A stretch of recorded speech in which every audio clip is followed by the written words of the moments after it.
Now, a recent report by The Punch stated that no fewer than 79 persons committed suicide in Nigeria in 2022. Now, for every 100,000 people in Nigeria, according to the World Health Organization, there are 9.5 suicides. Suicide, of course, is a crime in Nigeria, and according to Section 327 of the Criminal Code Act, it is punishable by 1 year in prison. Section 326 of the same criminal code states that a person will be charged with a felony or liable to life imprisonment if he or she aids, counsels, or procures another to kill himself.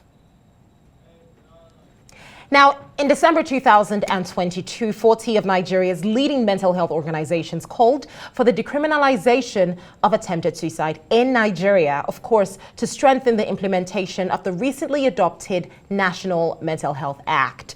The Suicide Not Crime NG campaign aims to decriminalize attempted suicide in Nigeria. I mean, this is set to be done using a 5-point agenda. And right now on Arise 360, I have Jakpo Ukueku, a mental health advocate and communications and branding strategist, joining us now to speak on this campaign that has been set up, which I'm quite interested in. You know, I saw the picture on social media, and you would have thought this would have been a conversation that was done and dusted. We've been there, done that. But the fact that we're still talking about decriminalizing suicide, especially with the rate at which the numbers are increasing and there's more conversations around mental health, especially in a space like Nigeria where people are very, very prone to mental health issues, like depression, for instance, because of the state of things. It's like you're in between a rock and a hard place if you're one of those people in that position, because if you go this way, they'll arrest you, but either way, you're still in trouble. So like, how do you fix this? Well, like, first, like, the way you put it, when you think about it, it's really crazy. You think about, like, and so in Nigeria, it's like, if you attempt to kill yourself, you better succeed. Because that's very, when you look at it that way, it's really, really crazy. So for us, you think about, like, this new Mental Health Act is the first change we've had since 1958, you know what I mean? So in Nigeria, it's something that's been pushed back and it's not something we've addressed very often. But what we're thinking is, like, with the new Mental Health Act, is an opportunity for us to address this. What is very interesting about this is, like, this has been abolished in the UK because it was an imperialist law. It's been abolished in the UK since 1961. But post-independence, we haven't adjusted that. Yeah. You know what I mean? So we've just continued in that capacity. Right now in the world, we have only about 21 countries that still do this. Yes. And Nigeria, out of 54 African countries, is on what list? For the number of African countries who still have this law? We have close to 10 to 12 African countries that are still in this same category. Okay, I'm going to ask you to hold that thought, because I want us to also create a balance. While we don't want people being sent to prison for attempted suicide, we're also not telling people, okay guys, you're not going to go to jail, go ahead and kill. We don't want to do that. So we're going to try to create that balance. But first things first, we are going to take a quick break. When we return, we'll delve into this conversation deeper. It's Arise 360. We'll be right back. You're welcome back to the show. You're still with me, Kachi Ofia. This is Arise 360. Just before we went on that quick break, we were talking about decriminalizing suicide here in Nigeria, where we have 40 different mental health organizations who are looking to start up this campaign, and they've already started. It is called the Suicide Not Crime NG campaign, and I've got Jakpo Ukueku, a mental health advocate, here with me on the show. And just before the break, we were just talking about how I wanted us to create the balance. The reality is, suicide for me is not an option. And I've had people tell me, that's a terrible thing to say. Why would you say suicide is not an option? Why would you even think that? You're such a terrible person. And I've struggled to find a balance between making people understand my point and not offending views. So how do we address that? Let's start from there. I think something that's very important in this conversation is empathy. Empathy. Right? I feel like you have to try and understand, is like, how do you get to a point where you feel like suicide is actually an option? That is a very scary place to be. So I feel like what it is like, this campaign is not like we're trying to promote it, but just trying to say that, like, when you decriminalize it, you stigmatize people that are trying to get this help. So but how? Because what it is as well is, like, think about if someone tries to kill themselves, right? They don't succeed, they're arrested, and Now, how they get back into society, how they integrate, that doesn't stop the problem. It doesn't address the fact that this person got to a point where they felt like killing themselves was an option. So for us, what we feel is important is, Go ahead. what we feel is important is that like we address it from the point where we talk to these people and find out what the problem is. We create more opportunities for them to feel like, don't think about suicide as an option. But while we're doing that, we can't be punishing them. Okay. Now, this takes me back to a conversation in 2018. Steph Busari did wrote an article on CNN about a young boy who tried to kill himself and was sent to prison. Yeah. But my thinking was, he didn't die, and he came out of prison. Prison has various, and I'm playing devil's advocate here. Okay. Prison has various purposes. You know, for some people, it's deterrence. Don't do it again.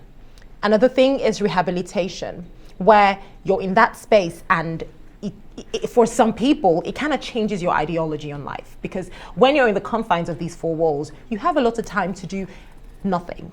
So you're stuck with one thing only, thinking.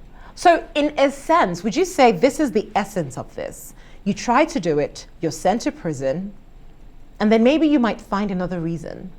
That doesn't work that way? I don't think so, personally. I don't Tell me think about so. that. I feel like what it is when you're sent to prison for a crime, and there's obviously the potential for rehabilitation if it's a crime where but this is something that you did against yourself in some capacity, you know what I mean? So sometimes being in that space even like deepens what you're feeling. It doesn't really give you any respite. You start to feel like rejected and dejected, and most times that's what got you there in the first place. So I feel like in the essence, that's you're digging a hole deeper for these people. Where they just like, you know what, I'm just gonna come out and try again. Exactly. Like they might and make sure I don't fail. It might not even be a conscious decision to try again. It might be just you come out and like everyone is just looking at you. He's not that guy that tried to kill him. Do you know what I mean? Like, so to be honest, when you think about it, a lot of the conversation around mental health, the reason why we don't have it is because of stigmatization. Would you call it stigma or fear? So the fear of saying the wrong thing. Yeah, there's that angle for sure. Yeah. Right? But then when we talk about the stigmatization, it's not even about saying the wrong thing or not. It's about how people perceive you. Right? Like everyone, we live in a society where we are seen as some of the happiest people in the world, right? Yes. So intrinsically, some people feel like they need to live up to that expectation every single time. So we have a bunch of people working around and acting like they're okay, but they're not really okay. And part of what the problem is like they cannot say they're not okay because they assume that once they have this conversation, people look at you like you're weak, right? But you have to also understand that like some of these factors that affect this thing, we have like biochemical things, imbalances as well. We have different factors that are affecting these people, right? Some of them just need someone to speak to them. True. So for us, like, we understand this, right? And a lot of people that have been part of this conversation have had one issue or the other. They've experienced it personally, so they understand how it is to be in a dark hole and not feel comfortable speaking. So all we're just trying to say is like, give them an outlet, give them an opportunity. As a society, if we're going to be punishing them and we're not providing opportunity for them to express themselves, what good are we doing? Yeah, we're just kind of making it worse. So this takes me to the Mental Health Act now, because of course we know that the president has passed it into law. Big deal, by the way. Congratulations, because that was really, really cool. Yes. I don't even know I don't think people even realize that now there's a whole law on mental health in Nigeria, and that is a few steps forward, if you ask me. But kind of like how we have laws against abusing children. You know, we have laws against human trafficking. We have all these blanket laws in Nigeria, right? We have the criminal code, we have the penal code. But guess what? The Child Rights Act, the very law itself, the grand norm that protects the children, has still not been domesticated in all states in Nigeria. So you're now thinking, why do we have all these uncles and aunties of laws? Meanwhile, the very key parents, we're still dilly-dallying around it. My worry is the Mental Health Act now. Cases like this, suicide. It's a primary issue. How does it address this issue, which regards decriminalizing it? Because if the criminal code says you're going to go to prison for 1 whole year if you do this, the Mental Health Act should have something as it pertains to suicide to protect the rights of individuals who are going through such a situation that might make them want to kill themselves. Right. So the thing about, one of the things we realize about this new bill is like, it's a step in the right direction for sure, but it's definitely not the destination, right? Okay. So this conversation has opened up. That's why we're even here in the first place discussing like suicide, because the previous act was a lunacy act, right? So, and this was 1950. So would you call this new act just like, maybe they just remodeled the name? Is it the same content, or how different is it from what we had before? No, first of all, like it's just the name alone itself is a win. When you think about the Lunacy Act, right? Basically what it said is like, if you are assumed or presumed to be unwell, like they can just like take you up and like arrest you as well. Also, you wouldn't have any say in your care. You don't have any involvement in the healthcare you get, in the medical healthcare that you get. But this bill like allows for that to happen. Also, it discourages like people with mental health issues having issues trying to get housing in workplace. Because what you don't realize, there are a lot of people cannot get into jobs if they have like mental health like issue records as well. So part of what this is saying is like, yes, the same way like someone can have malaria and get treated, the same way someone can have like some issue and get treated for it. So don't judge this person solely on an issue they had. So what this bill does, and even in terms of the funding as well, right? It also creates opportunity for, when we're having like conversations in HMOs, we can also add mental health care as well. So there are various conversations that are happening, but for us as an organization, we feel like all that doesn't make sense because now this is a suicide issue, and like whether it's okay to take it or not, it now boils down to a couple of things.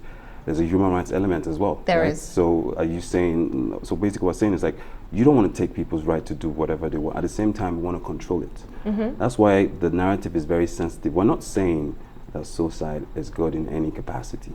All we're saying is that suicide is an outcome, or the attempt of it is an outcome. So what we're saying is like, let's address the root causes. The root causes, yes. So what is very important for us is like, now we're in situations where we can have this conversation more openly because of the bill, right? And now we can get more people in the private sector more involved. And something you said that was really important as well is, part of why we're still having this conversation, passing the bill is one thing, right?